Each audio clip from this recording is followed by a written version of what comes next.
Warahmatullahi wabarakatuh.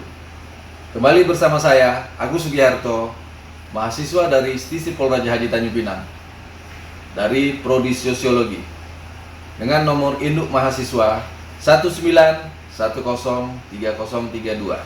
Pada pertemuan kali ini saya akan mengulas kembali teori struktural konflik oleh Lewis Koster dalam mata kuliah Teori Sosiologi Modern. Lewis Koster dilahirkan pada tahun 1913 di Berlin, Jerman.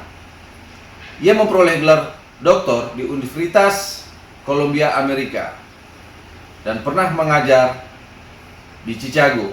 Meskipun karir akademiknya banyak disumbangkan di Brandeis.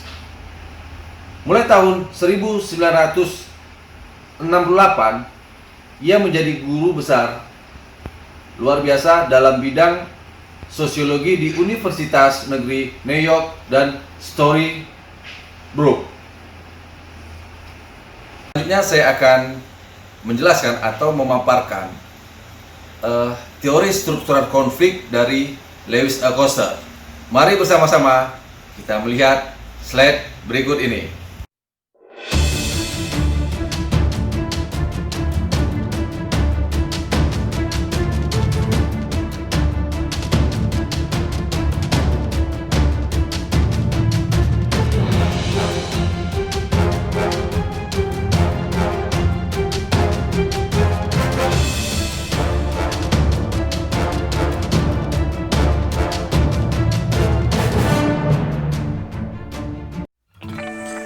Lewis Koster dilahirkan pada tahun 1913 di Berlin, Jerman.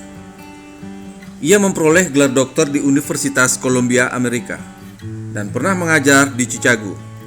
Meskipun karir akademiknya banyak disumbangkan di Brandeis.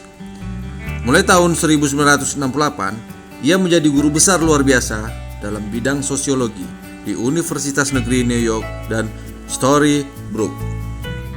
Koster mengembangkan perspektif konflik dari karya George Simmel.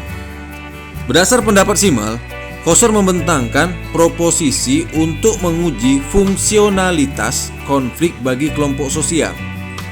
Menurut Koster, konflik sebagai proses sosial dapat merupakan mekanisme lewat mana kelompok-kelompok dan batas-batasannya terbentuk dan dipertahankan. Konflik dapat menyatukan para anggota kelompok lewat pengukuhan kembali identitas kelompok. Kemudian, konflik dan hubungan sosial yang intim. Bila konflik berkembang dalam hubungan-hubungan sosial yang intim, maka pemisahan antara konflik realistis dan non-realistis lebih sulit untuk dipertahankan. Semakin dekat suatu hubungan, semakin besar rasa kasih sayang yang sudah tertanam, sehingga semakin besar juga kecenderungan untuk menekan ketimbang mengungkapkan rasa permusuhan.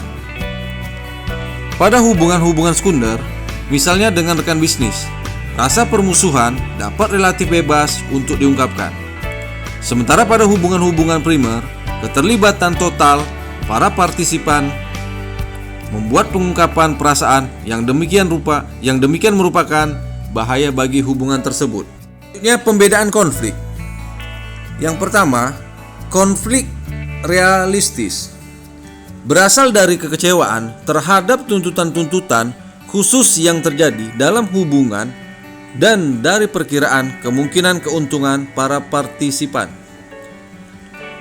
dan yang ditunjukkan pada objek yang dianggap mengecewakan. Salah satu contoh seperti pemogokan karyawan yang menuntut kenaikan gaji. Kemudian yang kedua, konflik non-realistis. Konflik yang bukan berasal dari tujuan-tujuan saingan yang antagonitis, tetapi dari kebutuhan untuk meredakan ketegangan, paling tidak dari salah satu pihak. Sebagai contoh, pembalasan dendam dengan menggunakan ilmu gaib. Kemudian, fungsionalitas konflik. Menurut Koster, suatu konflik fungsional atau tidak ditentukan oleh tipe isu yang merupakan subjek konflik itu. Konflik fungsional positif bila mana tidak mempertahankan mempertanyakan dasar-dasar hubungan dan fungsional negatif jika menyerang suatu nilai inti. Masyarakat yang terbuka dan berstruktur longgar membangun benteng untuk membendung tipe konflik yang akan membahayakan konsensus dasar kelompok itu dari serangan terhadap nilai intinya dengan membiarkan konflik tersebut berkembang di sekitar masalah-masalah yang tidak mendasar. Konflik dengan outgroup. Coser menunjukkan bahwa konflik dengan kelompok luar atau outgroup akan membantu pemantapan batas-batas struktural. Sebaliknya, konflik dengan kelompok luar juga dapat mempertinggi integrasi. Bila mana suatu kelompok kecil dengan ikatan yang kuat berjuang melawan musuh dari luar, maka kelompok itu mungkin memberikan toleransi pada perselisihan internal. Kelompok-kelompok yang terlibat dalam perjuangan yang berkepanjangan dengan pihak luar di dalam kelompok-kelompok tersebut cenderung tidak toleran. Kemudian yang terakhir, katup penyelamat atau safety valve.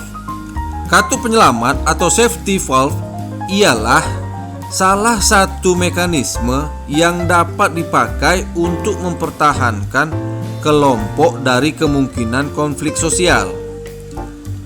Kemudian praktek-praktek atau institusi katup penyelamat memungkinkan pengungkapan rasa tidak puas terhadap struktur. Contohnya seperti institusi katup penyelamat, yaitu Badan Eksekutif Mahasiswa, Dewan Perwakilan Rakyat Daerah, Dewan Perwakilan Rakyat Pusat, dan lain sebagainya. Sekian penjelasan atau pemaparan dari saya mengenai teori struktural konflik oleh Lewis A. Coster. Sekian dan terima kasih. Assalamualaikum warahmatullahi wabarakatuh. Sampai ketemu di pembahasan materi berikutnya.